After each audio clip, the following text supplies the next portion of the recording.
দেখা হয় নাই চক্ষু মেলিয়া, ঘর হতে শুধুই দুই পা ফেলিয়া, একটি ধানের শীষের উপরে একটি শিশির বিন্দু। আচ্ছা সেলিম ভাই, ছুটি মানে ছুটি শব্দটা তার মানেটা কি তোমার কাছে কি মনে হয়? ছুটি মানে একটা আহ, অবসর, একটা চিন্তা করার জায়গা, একটা ভালো লাগার যে মুহূর্ত তৈরি হয় তার প্রিপারেশন। বাহ, দারুণ দারুণ। রোজেপা? আমার কাছে ছুটি মানে হলো নিজের সাথে কথা বলার সময়, নিজেকে নিজের সময় দেওয়ার সবচেয়ে বড় জায়গা। বাহ, এই যে বললাম যে শিল্পীরা যে ফিরে যায় যে তার নিজের ভেতরে, সে কথাটাই হ্যাঁ। আমরা রোজিয়াপার মুখ দিয়ে শুনলাম। পরের প্রশ্নটা হচ্ছে, একটানা কাজের পর ছুটি পেলে প্রথম কোথায় যেতে মন চায় সেলিম ভাই? একটা না কাজের পরে ছুটি পেলে প্রথমে বাসায় শুয়ে থাকতে ভালো লাগে। দারুণ। জানতাম সেলিম বলবে। তারপরে হচ্ছে যেটা সবচেয়ে সুবিধাজনক জায়গা, যেখানে হ্যাসল কম, যেখানে যাতায়াতের সুবিধা আছে এবং যেখানে থাকলে মনে হয় যে হ্যাঁ একটা আহ, নিজের সাথে থাকা, পরিবারের সাথে থাকা এবং আমি যে লাইফস্টাইলটা মেনটেন করি এই লাইফস্টাইলের কাছাকাছি থাকা।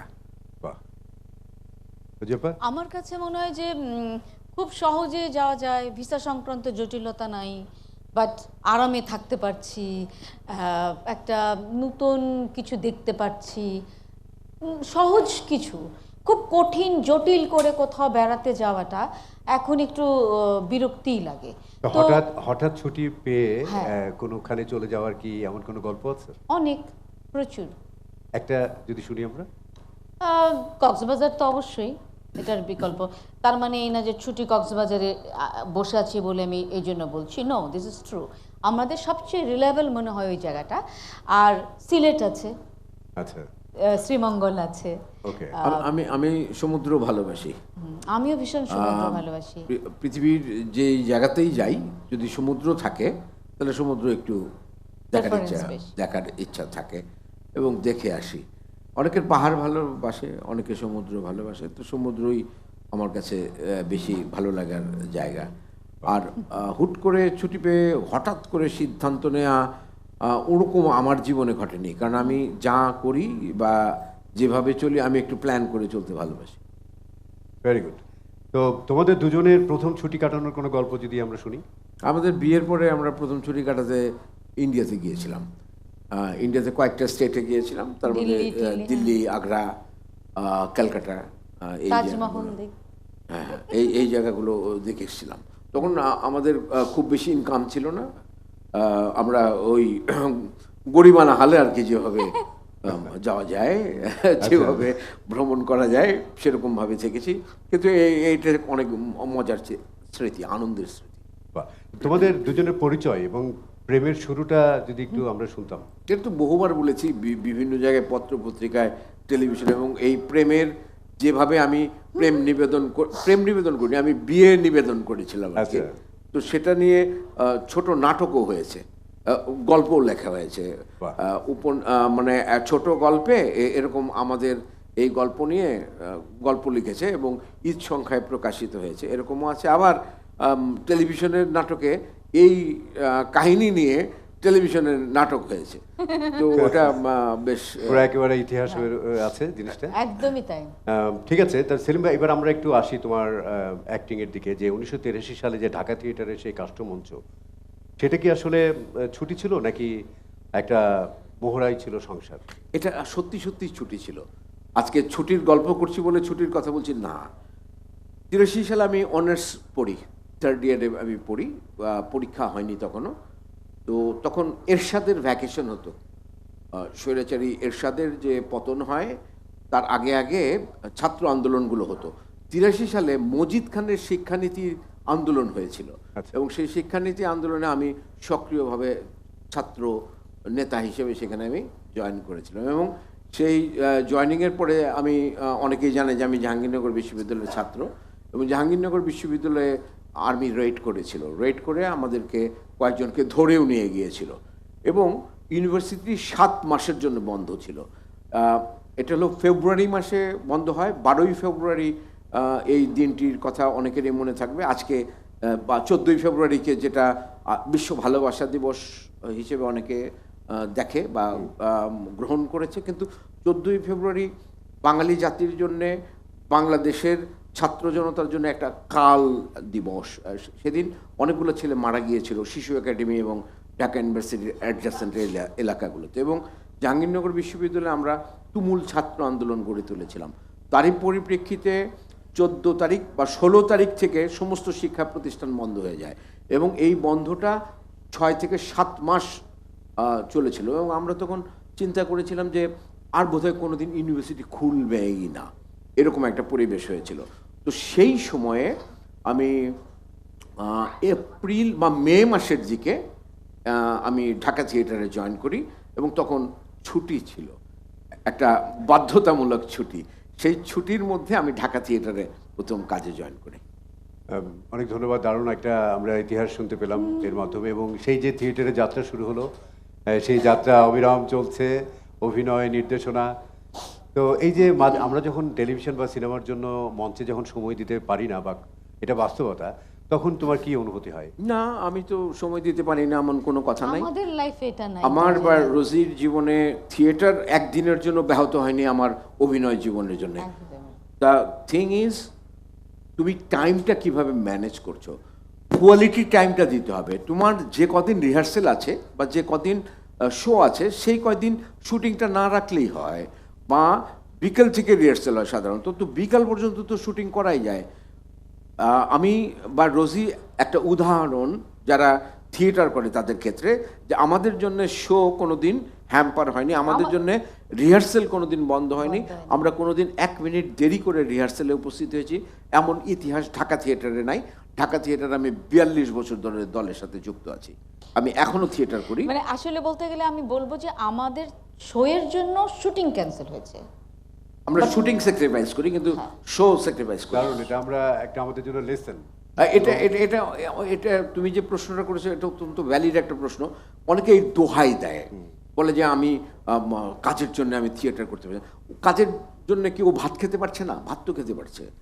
থিয়েটার কাজের জন্য কি পড়াশোনা করতে পারছে না? পড়াশোনা তো করতে পারছে। সুতরাং থিয়েটারে করতে গেলেই এরকম একটা বাহানা করে, এই বাহানাটাকে আমি একদমই পছন্দ করি না। একদম, খুবই ভালো লাগলো। আমার মনে হয় একটা করতালি হয়ে যায় এই কথাই, যে কি দারুণ যে থিয়েটার কতটা ইম্পর্টেন্ট, এবং থিয়েটার যে একটা বিদ্যাপীঠ। আমিও থিয়েটার দিয়ে শুরু করেছি, থিয়েটারের প্রতি যে মায়ের মতো একটা ফিলিং, তো দারুণ ভালো লাগলো। রোজিয়াপা, পুরান ঢাকার সেই তামাক আসার ঠুন ঠুন শব্দ আর ধোঁয়া ওঠা চা, সেই যাপন কি আজকের এই যান্ত্রিক জীবনে ছুটি হয়ে ফিরে আসে? হ্যাঁ আসে, নিজেকে খুঁজে পাই যখন ভাবি, আবার উপলব্ধি করি ওই জিনিসগুলি, এবং প্রতি মুহূর্তেই আসলে সাথে বহন করেই চলি। হ্যাঁ, তুমি চরিত্রগুলো তো তার ভিড়েই হয়তো তোমার সৃষ্টি। হ্যাঁ, প্রত্যেকটা সময় মনে হয় যে আমি একটা অন্যরকম কেউ বহন করে যাচ্ছি, অন্য কেউ হয়ে আমি আপনাদের সামনে আসছি, এবং এক এক রূপে এক এক রঙে। দারুণ দারুণ চলমান জীবন। আচ্ছা সেলিম ভাই, এই সৈয়দ মুস্তফা আলী তো এই ছুটি নিয়ে ব্যাপক লেখালেখি করেছেন। তো দেশে বিদেশেতে উনি লিখেছিলেন যে খাদ্যই মানুষের আসল পরিচয়। তো তোমরা যখন ভ্রমণে যাও, তখন কি খাবারের চেয়ে গল্পই একটু ওজন বেশি হয়ে যায়? এটা একটা খুব মজার একটা প্রশ্ন। সৈয়দ মুস্তফা আলী কিন্তু শুধু দেশে বিদেশে লেগেছে না, ও আমি সৈয়দ মুস্তফা আলীর রচনা সমগ্র পড়েছি। ও ওনার বিভিন্ন, এটা এখানে অনেকেই হয়তো বা পড়েছে, উনি ওই খাদ্যটাকে, তুমি কি বললা প্রশ্নটা?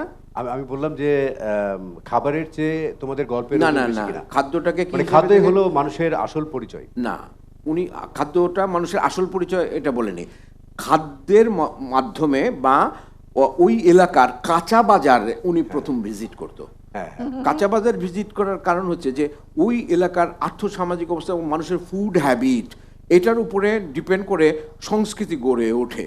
সুতরাং এক এক জায়গায় এক এক রকম। এখন ওইখানে সৈয়দ মুস্তফা আলীর যে গল্পটা আমরা সকলেই জানি, যে আব্দুর রহমানের গল্প, সেখানে ওই গোশতের বিবরণ আছে, বা তোমার পেঁজা বরফের মধ্যে আঙ্গুর ডুবানো ছিল, সেই ঠান্ডা আঙ্গুর কেমন করে খেয়েছে, এই সমস্ত বিষয়গুলো ওখানে আছে, আমরা প্রত্যেকে জানি। কিন্তু আমার মানুষ দেখতে ভালো লাগে, আমার এক একটা চরিত্র দেখতে ভালো লাগে, এক একটা পরিবেশ দেখতে ভালো লাগে, এক একটা প্রকৃতি দেখতে ভালো লাগে। সবুজ, পৃথিবীর যে কোনো জিনিসই সবুজ, সবুজ মানে আমরা বুঝি যে প্রকৃতি, কিন্তু এই সবুজের অনেক তারতম্য আছে। এক একটা সবুজ এক এক রকম। এক এক বাংলাদেশের দেশের সবুজ এক এক বাংলাদেশের সবুজ একরকম, ইংল্যান্ডের সবুজ আরেক রকম, সুইডেনের সবুজ আরেক রকম, অস্ট্রেলিয়ারটা আরেক অস্ট্রেলিয়ার রকম। সবুজ আরেক রকম। তো সবুজের অনেক গুলো ভিন্নতা আছে, রং আছে। হ্যাঁ হ্যাঁ। সুতরাং সবুজের ভেতরে রং আছে। সুতরাং ওই যে জীবনের বাঁকে বাঁকে মানুষের যে স্মৃতি, জীবনের বাঁকে বাঁকে মানুষের যে বৈচিত্র্য, এটা আমার খুবই অনুপ্রাণিত করে গোশতের চাইতে। হ্যাঁ, বাহ, দারুণ দারুণ। খাবারের চাইতে, খাবারের চাইতে। খুবই ভালো লাগলো। আর আরো একটা বিষয় হলো, আমি ইন্টারাপ্ট করছি একটু, যে আমরা যে প্রফেশনটাতে আছি সেটাতে আমাদের মূল শর্ত হলো যে দেখা। তুমি যত দেখবে তত তুমি নিজেকে পরিবর্তিত করতে পারবে, তুমি রূপান্তরিত করতে পারবে। সো দেখার জন্য ভ্রমণটা আমাদের কাছে অনেক আরেকটা জিনিস, আমি ব্যক্তিগত, যেহেতু আমাদের একদম ব্যক্তিগত পডকাস্ট হচ্ছে, হ্যাঁ, একদম, হ্যাঁ। কথা আমি বলছি, ওই যে কোথাও গিয়ে আমি ছবি তুলতে আগ্রহী না, Exactly. আমি ছবিটা মনের মধ্যে গেঁথে রাখতে আগ্রহী। Beautiful. পরবর্তী সময়গুলোতে যখন আমি ছুটি কাটাই বা একদমই আমি অবসর কাটাচ্ছি, তখন ওই স্মৃতিগুলো যাতে আমি ঘাটতে পারি, যে ওই জায়গায় আমি এরকম সুন্দর একটা জিনিস দেখেছিলাম, যেটা আমি একটা ফটোতে ওই ওই আমার ওই পুরো ঘটনাটা আমাকে ইয়ে করতে হয় না, আমি মনের মধ্যে গেঁথে রাখতে চাই। আসলেই এই স্মৃতিগুলো মনের ভেতর থেকে মোছা যায় না এবং বারবার ফিরে আসে। খুবই দারুণ অনুভূতি। এবং এখন আমরা কিছু র্যাপিড প্রশ্ন করব, ঝটপট উত্তর। প্রথমে রোজিয়াপাকে। ওকেই করো, এগুলো আমাকে তোমাকেও করব, তোমার আসছে আমাকে বেশি না? অবশ্যই আসছে। সেলিম ভাই ভ্রমণে সবচেয়ে বেশি কি হারান? নিজেকেই হারান। আমি তো জানি চশমার ফোন হারান। No no no no no no, Selim মেজাজ হারায়। অসম্ভব রকমের সেলিম নিজেকেই হারান বলেছে কেন আমি বলি, মানে ও হয় কি কোথাও গেলে খুব, মানে আমি যেমন খুব উইন্ডো শপিং পছন্দ করি, ধরো আমি কক্সবাজার গেছি বা সিলেটে গেছি, আমি হয়তো ওই যে ওদের কি জানি একটা সাতকরা কিনবার জন্য বাজার, কক্সবাজার বা সাতকরা সিলেটে যেতে হবে না, এখান থেকে যদি ও টঙ্গিও যায়, ও কিছু না কিনে আসবে না, সেটা তোমার দুইটা বড়ই হোক বা একটু বাতাসা হোক, ও একটা কিছু কিনবেই রোজে। খামাখায় বলছি, মানে আমার অভ্যাস। কিন্তু তখন যায় সেলিমের মেজাজ খারাপ হয়ে, ঘুরতে আসছে ঘুরো, এই সমস্ত কি কেনাকাটা, কিন্তু আমার অভ্যাস আগলা। আমি কোথাও গেলে, যেমন আমি গতকালকে রাত্রে, পরশুদিন ভোর 4টায় বাসায় পৌঁছেছি, কিন্তু আসার সময় রাস্তা থেকে কিন্তু আমি লিচু কিনে নিয়ে আসছি। লিচু? হ্যাঁ, লিচু কলা প্রথম উঠেছে। হ্যাঁ হ্যাঁ, মানে আমি আমার অভ্যাস, আমি কিছু না এই কিছু- ব্যাপারে একটা প্রশ্ন আছে সেলিম ভাইয়ের কাছে, ওটা পরে শুনবো এই ব্যাপারে তোমার। আর পরের প্রশ্নটা, রাস্তায় জ্যাম দেখলে সেলিম ভাইয়ের রিয়াকশন কি হয়? বলবো চরম আকারে বিরক্ত, ও মাঝে মাঝে মুখটাও খারাপ করে দেয়। মানে তুফানের মতো উনি তখন গর্জে ওঠেন? খুবই রেগে যায় এবং বলে যে মানে মানুষ ইনডিসিপ্লিন সেলিম পছন্দ করে না, এবং সেলিম একদম বলে দিবে বসে যে দেখো এখানে কোনো একটা গাড়ি এভাবে রাখছে, অথবা কোনো একটা কারণে কোনো রিক্সা ঢুকেছে, এই কারণে এই জ্যামটা হচ্ছে, এবং আলটিমেটলি গিয়ে দেখা যায় যে সেটাই হয়েছে। ওর তখন রাগ হয় যে কেন একটা মানুষ তার নৈতিকতা বা তার চলাফেরা সবকিছু ডিসিপ্লিনারি হবে না কেন? আর ওই যে ফোন বা আরেকটা কি হারায় চশমা বলছিলে? চশমা চশমা। চশমা এগুলো হারাই না, আমি টাকা হারাই। আসল জিনিসই হারিয়ে ফেলো। খুব ভালো।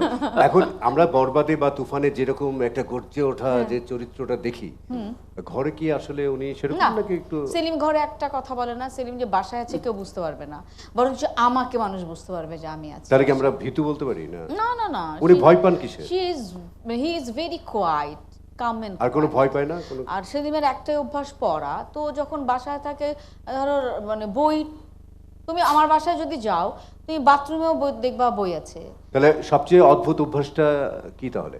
ওর অদ্ভুত অভ্যাস হলো ও খুব মানে ইয়ে করে, খাবার নিয়ে ঝামেলা করে। আমি তো জানি গভীর রাতে উনি ঘুম থেকে উঠে স্ক্রিপ্ট নিয়ে পড়তে কথা চলে বলা যায়। শুরু করে। পড়তে চলে যায়। রাত 3টায় যদি সেলিম শুটিং থেকে ফেরে, পরের দিন যে শুটিং আছে সেটা সে preparation। ভোর হলো যদি 4টা 4:30 বাজে, সে পুরা পড়ে তারপরে সে ঘুমাবে। সেই জন্যই তো এত দীর্ঘ পথ চলা, না হলে কিভাবে? আমি বলি তাহলে তোমাদের যখন ভ্রমণে যাও তখন আদর্শ সঙ্গী কে তোমাদের? আই থিঙ্ক আমার বাচ্চারা আর সেলিম। বাহ, 2 মেয়ে আর হ্যাঁ, আমরা 4 জন খুবই ঘুরতে ভালোবাসি এবং আমার মেয়েরা তো আরও বেশি। ওরা হলো যেই দেশেই যাক, যেখানে যাক, সেখানকার মিউজিয়ামে তাদেরকে যেতে হবে, লাইব্রেরিতে যেতে হবে, ওখানে কি কি বই আছে, মিউজিয়ামে কি কি আছে, এটা ওদের দেখতেই হবে। বাহ, মানে- খুব ভালো অভ্যাস গড়ে উঠেছে। ওদের আমাদের পুরো পরিবার, যেমন আমার আমি একটু বলি, আমাদের অনেকেই আছে যে টাকা পয়সা হলে গয়নাগাটি শাড়ি টাড়ি কিনতে ভালোবাসে। আমি শাড়ি কিনি চুরি করে হলেও, এটা শুটিং এ লাগে। কিন্তু আমি বেড়াতে প্রচন্ড ভালোবাসি। Beautiful. মানে এইটার কোনো বিকল্প কথা নাই। আমাকে যদি কেউ বলে যে কালকে চল আমরা অমুক জায়গায় চলে যাব, আমরা বা সেলিম বলে, আমি আসলে বেসিক্যালি আমরা 4 জন, মানে আমাদের পুরো ফ্যামিলিটাই একসাথে থাকতে ভালোবাসি। টুরিস্ট, একদম টুরিস্ট। আমরা এশিয়ার প্রচুর দেশ, আমেরিকা, অস্ট্রেলিয়া, কানাডা, মানে যতটুকু জীবনে আর্ন করেছি তার মনে হয় 50% আমরা ঘুরেই কাটিয়েছি, খরচ করে কাটিয়েছি। দারুণ দারুণ, এটাই তো সবচেয়ে বড় পাওয়া, পৃথিবীটাকে দেখা। একদম। এখন সেলিম ভাই, ঝটপট 5টা প্রশ্ন তোমার জন্য রোজি আপার ইয়েতে। আমার ঝটপট রোজি 5টা আপার হয়ে কোন গেছে? রান্না ছুটিতে তোমার চাই? রোজের যে কোনো রান্না, ভাত ভর্তা, যে কোনো।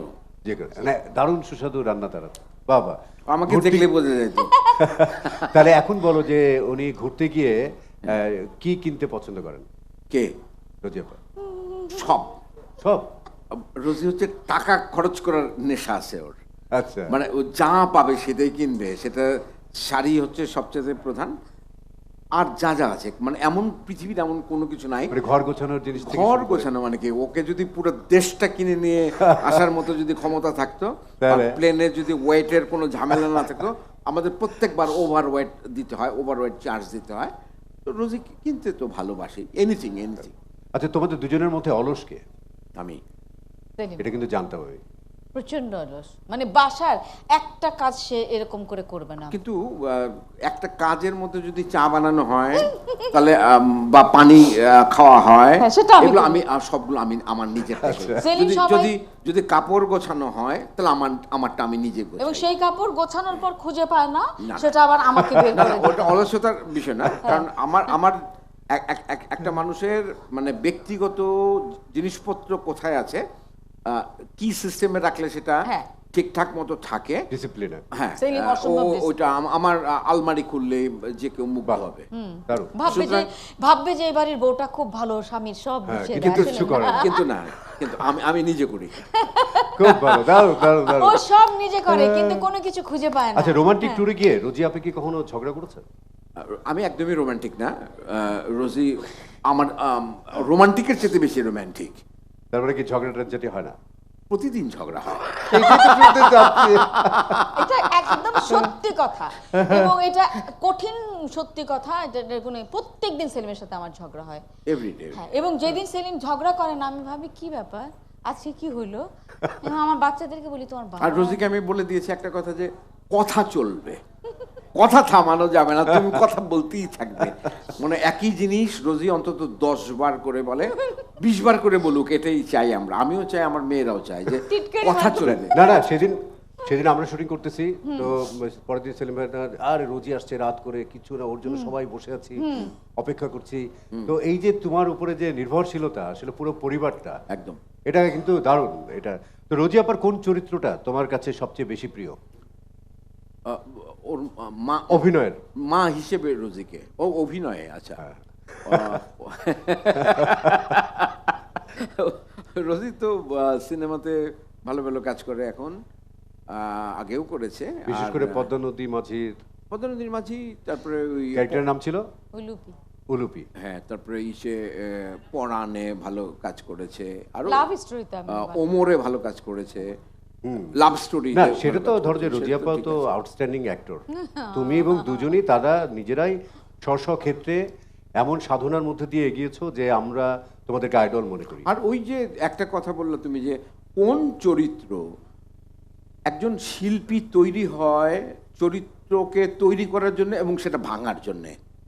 আমি গঠিত হই, আবার শূন্যে মিলাই। এক এক চরিত্রের এক এক গঠন। একজন প্রকৃত শিল্পী চরিত্রটাকে তৈরি করবে, আবার ওটাকে ভেঙে দিয়ে আবার একটা নতুন রূপে নিজেকে গঠন করবে। সুতরাং একদম স্পেসিফিক চরিত্র তুমি কোনোটাই কাউকে বলতে পারবে না। আমরা লম্বা রেসের ঘোড়া, সো প্রতিটা চরিত্রই আমার কাছে Challenge. ভালোবাসা, নতুন। ভালোবাসা, প্রতিটা চরিত্র আমার কাছে নতুন, প্রতিটা চরিত্র আমি আলাদা করতে চাই, সেটা রোজির ক্ষেত্রেও একই। দারুণ। হ্যাঁ, এটা খুব ভালো একটা কথা বলেছে সেলিম যে আমরা লম্বা রেসের ঘোড়া। হ্যাঁ। এবং এই লম্বা রেসের ঘোড়ার পিছনের যে অধ্যবসায়টা, যে চর্চাটা, যে সাধনাটা, সেটা আমরা দুজনে পুরোপুরি করি। এবং এবং এবং মুরাদ, লম্বা রেসের ঘোড়া বলেই কিন্তু হ্যাঁ। এই বয়সে একদম। আমি এবং রোজি আজকে এই ছুটি কক্সবাজারের আমি শুভেচ্ছা দূত হতে পেরেছি। একদম। আমি যদি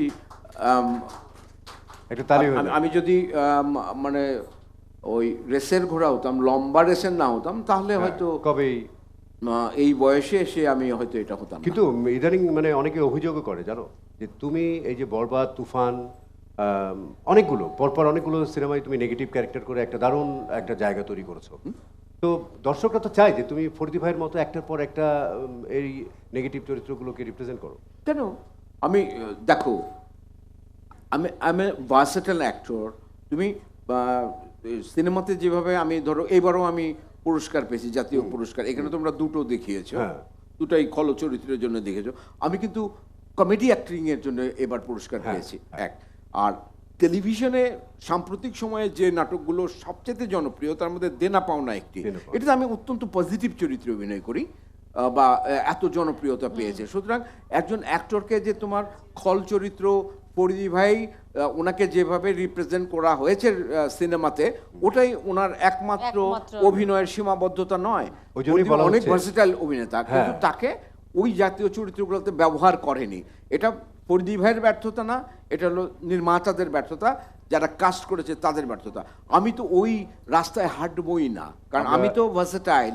সো আমি বিভিন্ন সময় বিভিন্ন চরিত্র বেছে নেব।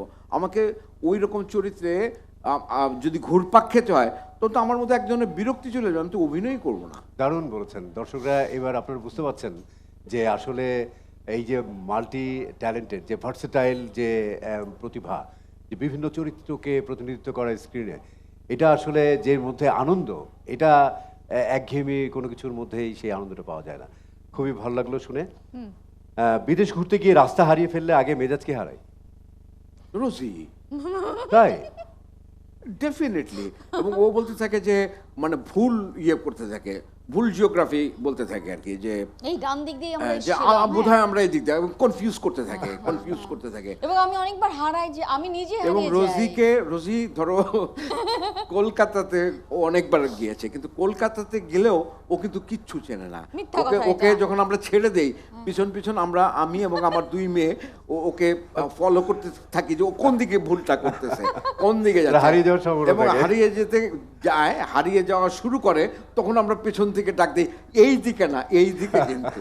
দারুণ, দারুণ। এরকম হয়। একটা ধাঁধা জিজ্ঞাসা করি, সেটা হলো যে দপ করে জলে কিন্তু বিজলি নয়, আবার দাপট দেখায় কিন্তু তুফান নয়, তাহলে জিনিসটা কি?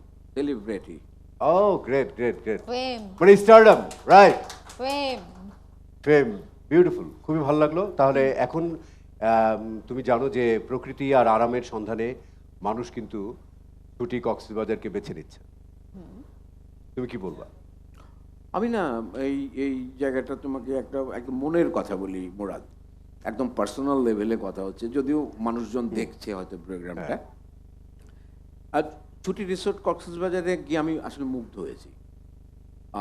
একটা কাজেই গিয়েছিলাম, তো ওই কাজটা যে গেলাম, ওখানে যে মেরিন ড্রাইভ যেটা হচ্ছে কক্সবাজার থেকে টেকনাফ পর্যন্ত, যে রাস্তাটার অনেক দূরই কাজ হচ্ছে, এবং আমি যেই বাংলাদেশকে স্বপ্ন দেখি, আমি কক্সবাজারকে পৃথিবীর দীর্ঘতম বিচ, এটাকে নিয়ে যে স্বপ্ন দেখি, যে আমার তো গৌরবের জায়গা আছে, কিন্তু আমি ব্যবহার করতে পারছি না, আমি প্রেজেন্ট করতে পারছি না, আমি কাউকে দেখাতে পারছি না, সারা বিশ্ব এটা দেখবার জন্য অপেক্ষা করবে।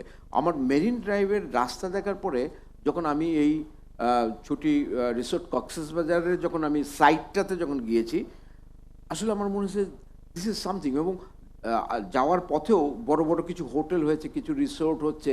আমার মনে হয় কি যে এটা যখন কমপ্লিট হয়ে যাবে তখন সারা বিশ্বের মানুষ কক্সবাজারে কিন্তু ছুটে আসবে এরকম প্রাকৃতিক পরিবেশে, এরকম রিসোর্ট বা এরকম লাইফস্টাইলের জন্যে। এক্স্যাক্টলি।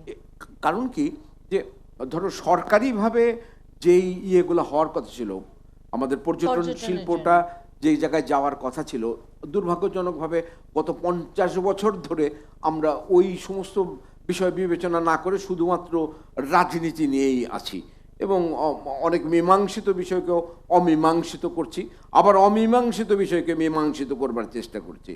ওই আলোচনায় গেলাম না। আমি বলছি যে সরকারি যে পৃষ্ঠপোষকতাগুলো দরকার, মেরিন ড্রাইভ সরকারি পৃষ্ঠপোষকতা হচ্ছে, সরকার করছে, কিন্তু আশেপাশে পর্যটন শিল্পকে গড়ে তোলার জন্য এটা একটা ইনফ্রাস্ট্রাকচার বলছি। কিন্তু বাংলাদেশ পর্যটন কর্পোরেশন বা সরকারি এরকম ইয়ে আছে, প্রতিষ্ঠান আছে, তারা তো ওইভাবে এগোচ্ছে না যে বিশ্বের পর্যটকদেরকে আকৃষ্ট করবার জন্য।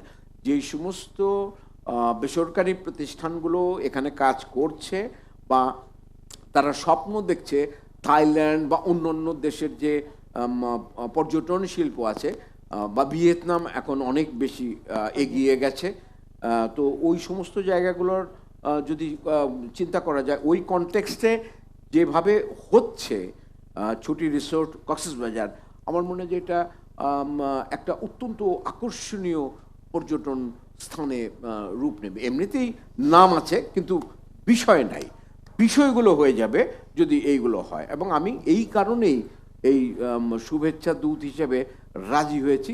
তোমার ওর যে নান্দনিকতা, ওর যে ডিজাইন, যে ভিলাতে আমি গিয়েছি বা সামনে যেভাবে কাজ হচ্ছে, ও আমাকে যে কাজগুলো যেটা দেখিয়েছে, আমি সত্যি আমি আপ্লুত, আমার কাছে অত্যন্ত ভালো লেগেছে। বাহ, চমৎকার। তাহলে রোজিয়াপা, এই সমুদ্র বিচের ওপরে এই যে ছুটি বে এর শেয়ার নেয়া, এটা কি কোনো টার্নিং পয়েন্ট? অবশ্যই। কারণ আমি মানে সেলিম এরকম একটা মানুষ, সে কোনো জিনিস না দেখে না বুঝে ও একটা স্টেপ ফেলবে না। সেলিম যখন এসে এরকম বর্ণনা করলো এবং বললো যে আমার খুবই ভালো লেগেছে, আমি তৎক্ষণাৎ বললাম তাহলে এটা আমরা একটা শেয়ার নিয়ে নিব। এই কারণেই নিব যে আমি শুধু না, আমার বাচ্চা বা তাদের পরের জেনারেশনও একটা মানে নিজস্ব সময় কাটানোর জন্য, প্রকৃতির সাথে থাকার জন্য একটা এর থেকে বড় উদ্যোগ আর এর থেকে বড় কিছু আর হতে পারে না। আমি ভাবলাম যে না, আমি এটাই নিব। এবং আমি মনে করি যে যারা ভ্রমণ বিলাসী বা এটাকে কি বলবো, বিলাসীও যদি শুধু বলি, তাদের জন্য এটা অন্যতম সুযোগ। একেবারে সমুদ্রের উপরে শুয়ে শুয়ে বারান্দায় চা কফি খেতে খেতে Oh my God! সমুদ্রের ঢেউ গোনা গোনা এবং আকাশে তারা দেখা, এই দারুণ একটা স্বর্গ। ছুটি পেয়ে একটা সুযোগ করে দিয়েছে আমাদেরকে ছুটি, হ্যাঁ। সেলিম ভাই কিছুদিন আগে ছুটি কক্সবাজারের ওভিসিতে অংশ নিয়েছে, সে সময়ে উনি গিয়েছিলেন, সেই অভিজ্ঞতাটা কেমন ছিল? ভালো। এবং আমি শুনলাম যে যেই বাড়িটাতে ছিলাম, যে রিসোর্টটাতে ছিলাম, ওটা নাকি ভেঙে ফেলেছে। ওটা ভাঙারই কথা ছিল, হ্যাঁ। ওটা আরও সামনে একদম চলে আসবার কথা, কিন্তু ওইখানেও একটা নান্দনিকতা ছিল। ওই যে আমি যে পুরনো যে জায়গাটাতে গিয়েছিলাম, ওটার একদম রোডের পাশে বিরাট বড় ব্যালকনি আছে এবং এই দিকে যদি উত্তর দিকে তাকানো যায় তাহলে পাহাড় আছে, ওটা কিন্তু সামনে সমুদ্র আছে। সমুদ্র আছে। এবং রেস্টুরেন্টটা ওই যে এক ধরনের কাঠ এবং বাঁশ দিয়ে তৈরি এক ইয়েতে, আমার কাছে ভালো লেগেছিল এবং জায়গাটাই ভালো লেগেছিল। তাহলে যেহেতু তোমার ভালো লেগেছে এবং রোজিয়াপারও ভালো লেগেছে, তাহলে আমরা এই শুভ সূচনাটা করে ফেলি। হ্যাঁ, যে নিশ্চয়ই। এখন হচ্ছে যে তোমরা যে আমাদের শুভেচ্ছা দূত, ছুটি কক্সবাজারের শুভেচ্ছা দূত হিসেবে আজকে তাদের স্বাক্ষর আমরা নেব এবং সম্মতি হয়েছে বলেই আমরা এগোতে পেরেছি। তো দুজনের চোখে দেখেছি জগৎ, দোহারে দেখেছি দোহে, মরুপথতাপ দুজনে নিয়েছি সোহে। ছুটিনি মোহন মরিচিকা পিছে পিছে, ভুলাইনি মন সত্যেরে করি মিছে। এই গৌরবে চলিব এভাবে, যত দিন দোহে বাঁচি।